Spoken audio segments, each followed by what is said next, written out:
Hey beautiful, how you doing tonight? Welcome back to Lucky After Dark. Hey! If you haven't subscribed yet, please make sure you hit subscribe. I really appreciate all these new subscribers. We're forming like a nice little beautiful community. Hence the name Beautiful. Anyway, so tonight's video we're talking about who do gay guys fear the most in prison. And I wanted to kind of like start out a list of just like 5 categories, I suppose, of where you might think, just so you can kind of like quiz yourself, see if you're right. I guarantee that nobody will get this right, but just at the very least, maybe you got it right, being somewhere on the list. So we'll start off with booty bandits. I think that a lot of people, probably number one, would think like, oh, I bet that gay guys are probably really scared of, booty bandits. Be it whether it is the old-fashioned term, which I think still a lot of people in today's world think that booty bandits, naturally are the guys that taking your behind, snatching your behind, whether you are willingly give it up, whether you're gay or straight, just you got guys in there that they're just gonna take it.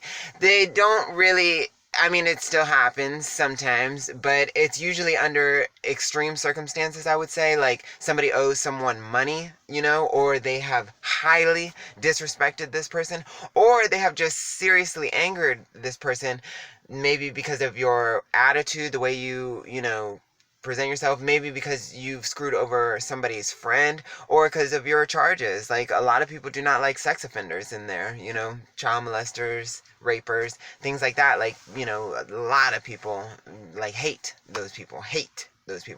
So every now and then I did hear about something like that happening to somebody, but it was not as often as you might think.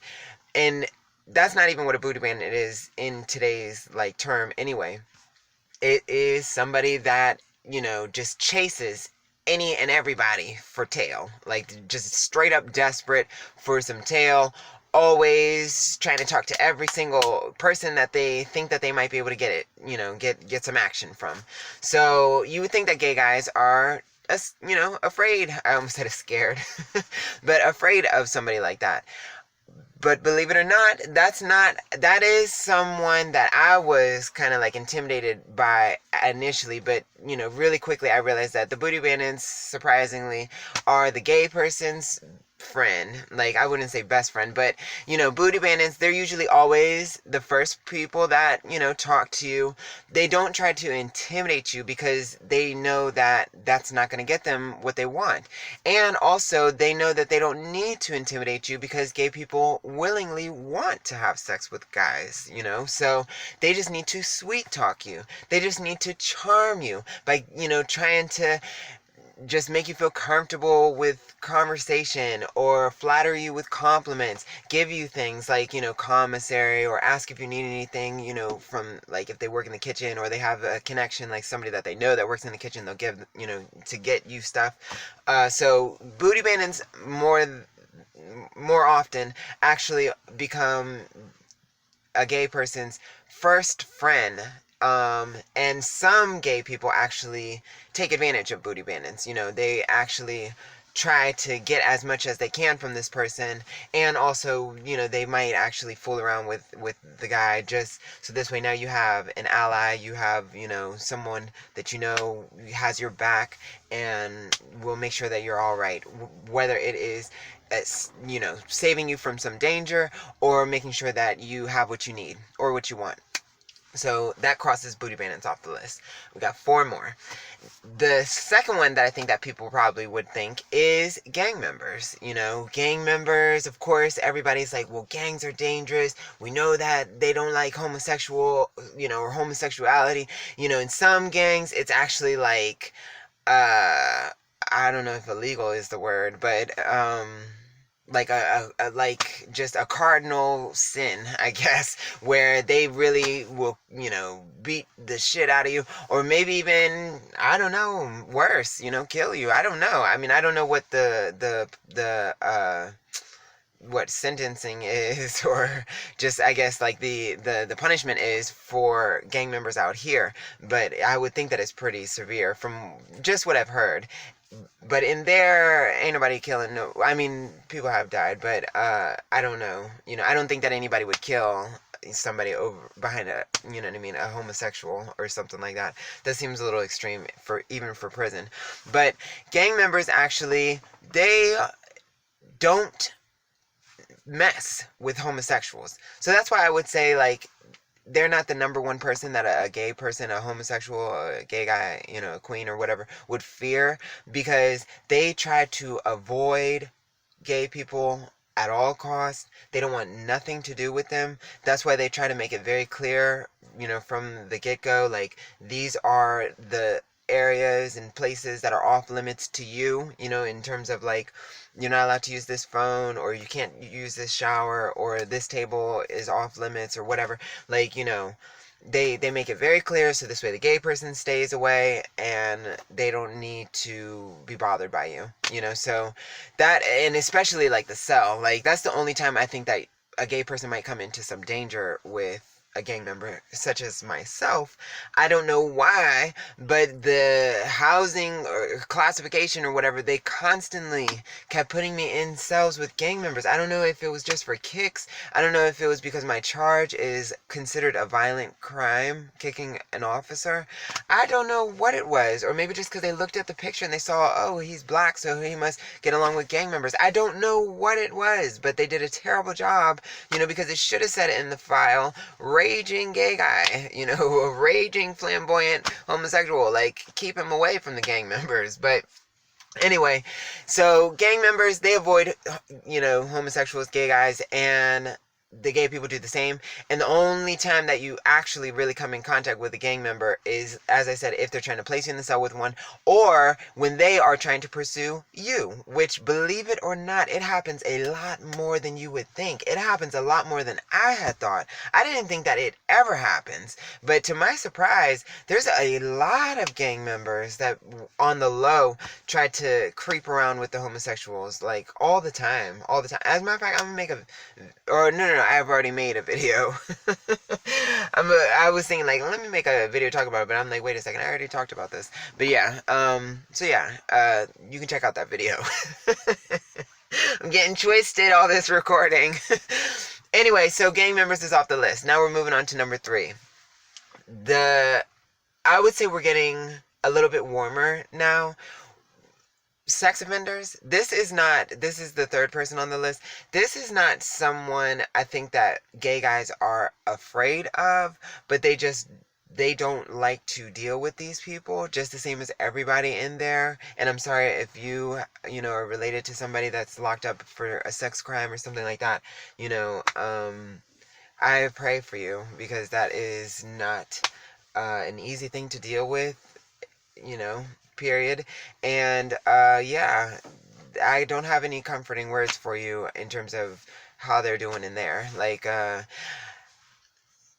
they some of them manage to just be quiet and under the radar, so this way they're not bothered. And then also, I guess they find their own, I guess, from what I know, just looking at it, they find their own little support system as well, because they are hanging out with other sex offenders, and a lot of them actually end up either becoming queens or sort of submissive, I guess you could say. Like, I had noticed that a lot of people who did a hustle in the pod of, like, washing clothes or ironing clothes, those tended to be people who had, like, sex offenses. They were washing, however many people's clothes, or ironing the clothes or something like that. That's a hustle, but it seemed like that was one of, like, the bottom of the barrel hustles, like, saved for sex offenders, or maybe like a queen such as myself, like, just because men want them touching their clothes or whatever. Like, I don't know, just like, it's like a perverted way of, in the case of a queen, having them, like, connect with you without, I guess, them sleeping with you. Maybe they're sleeping with too many people or something like that, and the person doesn't want to, like, catch something, but they still want some sort of, like, I don't know, intimacy of some kind or something.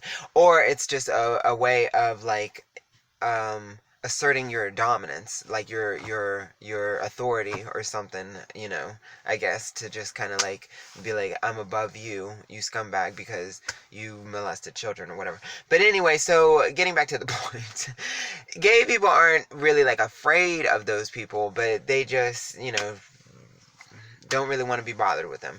Now, the fourth, like, group of people that gay people actually are scared of, and this is the first one where I would say there actually is some, like, real intimidation, is the administration. Because, and even then, it's like half and half. You have all inmates, whether you're gay or straight, that they just don't mess with the administration. They don't want to be bothered by them. They try to just be out of the way, do what is required of them, so this way they don't have to, be bothered by the police, the COs, or, whoever it is.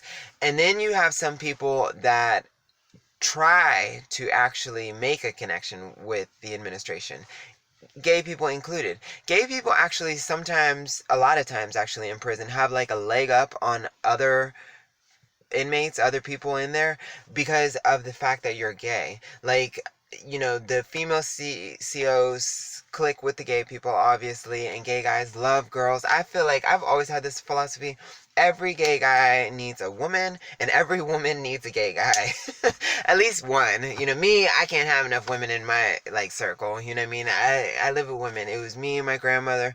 My grandmother, sadly, she's passed away, but, I guess in a blessing, she's with God now, and now my sister's here, and we get along fine. Like, I probably get along better with them than if I was living with, like, my brothers or something like that, just because, I don't know, I've always been very comfortable with women, and I love women, and I think that women benefit a lot.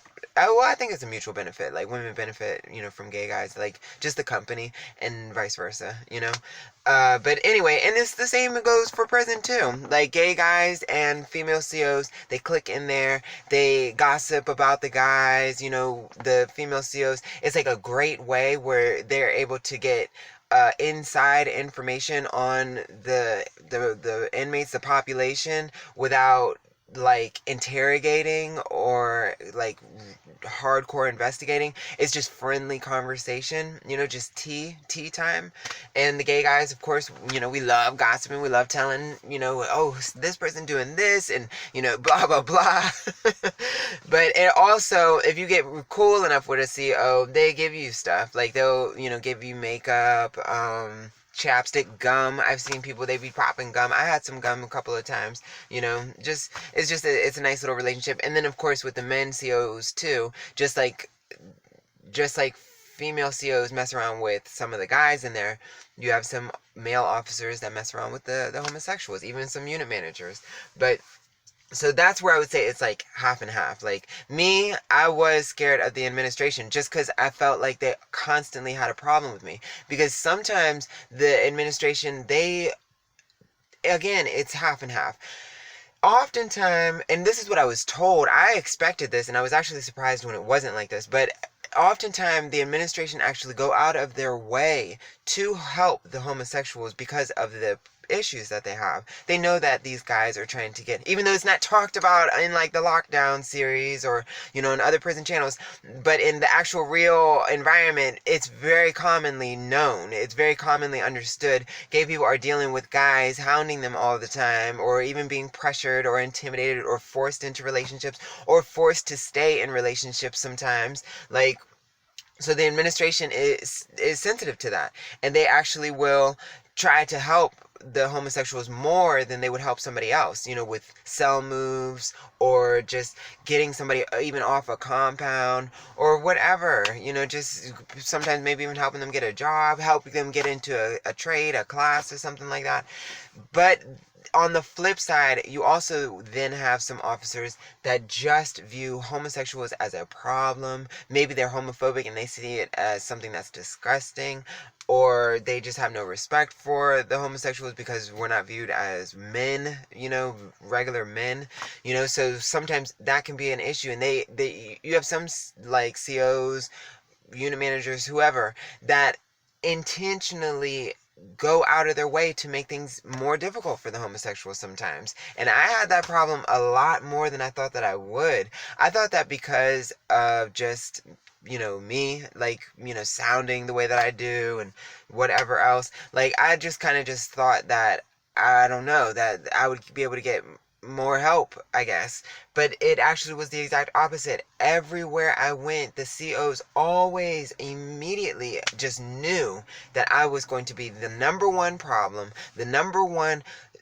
thorn in their side, that just, the ultimate headache that now they just couldn't, they didn't even want to deal. You know what I'm saying? And it just made it like extra tough for me. So yeah, they can be somebody that, gay guys fear. Like, they don't want no problems with them. And plus, because they can write you charges. And I did have an officer, actually, a female officer, who I guess was just hating on me. Like, wrote me a bogus ass charge, and I had to get an inmate, my prison sugar daddy, for the prison diaries people. Boss, maybe you remember, maybe you've seen the video where I had him. He helped me get that charge, like, dismissed. That was like literally a serious charge and would have raised my security level points. I don't know what would have happened if that actually had a state on my record. Like, so yeah, the administration. But to the point of this video, the actual number one, like, group of people that gay guys, I would say, fear the most, genuinely fear, like, actually are afraid of. Maybe you guessed it, but I don't think you did. Other gay guys, other gay guys, our own people is who gay people fear the most. And it comes in a way of not necessarily fearing like you're scared to death of these people, but is that you are like on guard, on edge over a fellow gay person. And it is because, number one, the community, I've said this before, the community in prison, the LGBT community in prison, all compete with each other. They don't want to compete with each other, and that's actually what makes them dangerous. But they do. Like, in prison, it's a survival situation. You have, let's just say, you're in a pod that's, very comfortable.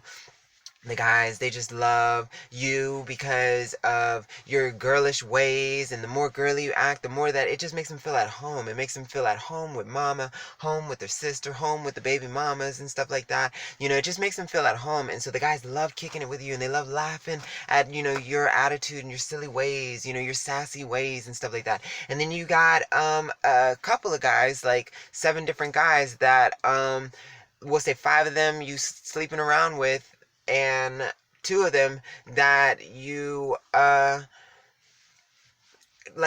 flirt back and forth with, like write each other kites and stuff like that or whatever. So they always looking out for you. They give you, they work in the kitchen. They give you stuff from the kitchen that you can't get off commissary. They always checking in on you, making sure that your commissary is all right and your hygiene is good. When you need like some clothes or property or something like that, they make sure to get you the sneakers and the property clothes, and that it's tailored. They get you high and they get you drunk and stuff like that. Like, you is just good. And then Queen comes into the pod. Now that is being threatened because you got competition. So that's what makes them afraid of another gay person. Or intimidated, at least, by them. What makes them afraid or threatened by them is not only the competition, but what that homosexual can do and will do. I have seen homosexuals get other homosexuals put into the hole because they told the administration that this person was trying to get them gang raped. They planted escape plans in their cell. They slipped the administration kites saying that this person has a cell phone, and now they done locked him up, and they searching the person, got charges and stuff like that. I've seen homosexuals get sent to higher level prisons because of something that the person did, and then now the other queen feels like they gotta retaliate, and they boil water or something like that and throw it on the bitch's face or something like that, get in some vicious fights. Also, the other reason why homosexuals are afraid of other homosexuals is because they steal their men. They fuck with their guys. Like, that happens all the time, where it happened even with me. I was cool with Buttercup, a queen at the state facility that I was at when I first got to prison, and her man was crushing on me, and we just kind of just like clicked. And then one day he just grabs me by the shirt and pulls me into his cell and we start kissing, and I pulled away, and then I went to rec, and I felt so bad for the betrayal that I went and told Buttercup, because I'm not the type. I know that to some people it's probably like, that ain't really that big of a deal, but I mean, but it's the betrayal that made me feel bad. And I'm the type of person that I always rock bros before hoes. I feel like, guys, it's like dick is a dime a dozen. It easy come, easy go, honey. But like, having loyal friends, that is not easy to have. Like, it's really hard to really make real genuine connections with people and actually have like a true bond with somebody. And I value that, and I don't like to break that. I don't like to betray stuff, betray things like that. So especially over a guy, and I felt bad about it. But anyway, that kind of stuff happens. That's not even that was nothing. Like, it's nothing. The real shit that actually really happens is the people actually literally steal their men, or they literally have the guys sleeping with, they be sleeping with the guys behind so-and-so's back or whatever, messing with them, during class. Or, Cam even told me a story. There was a queen that he knew back in the day. Her name was Monique, I guess we'll say, because I almost said her real name. But anyway, her name was Monique, and Cam was friends with her husband. Like, Monique had a husband who worked in the kitchen. Cam was friends with her husband, like the man, you know what I'm saying? And because of that friendship, like, they work the night shift in the kitchen. There's like a early morning shift, like at 2 o'clock in the morning, that they start making the food to get ready for breakfast that's served at 7 o'clock in the morning. And that friend, he would be like, oh, look out for Cam. Can you make sure that he gets such and such or whatever, something from the kitchen. And so Monique would bring that stuff over to Cam, and she'd be sucking his dick through the slot. The cell doors where he was at, it was the kind of cell doors that had the tray slot in the door, and she'd be sucking. This is back when he was like 19 or whatever, but she would be sucking his dick through the tray slot. Like, this is the kind of stuff that happened. I know that upset me so much I ended up knocked over my thing, but this is the kind of shit that happens all the time. And not only does it happen all the time, but it's actually expected. It's expected queen behavior from everyone. The administration expects this because they see it so many times. The men expect this because it happens so many times. And then the queens expect it because they do it so many times. Like, they know what other queens do. Those are the people that gay guys fear the most in prison. A little tea for you. You probably didn't know that, and you probably didn't expect that. But yeah, the gay people fear other gay people the most in prison, which is so crazy. But now that I broke it down to you, it probably don't seem that crazy. Yeah, I mean, like, when you think about it, it's like, well, that makes sense, But yeah, gay people fear other gay people the most in prison. So yeah, that's all I got for tonight. And don't forget to subscribe. Be safe, you guys. I love you so much, and I will talk to you tomorrow night. Bye.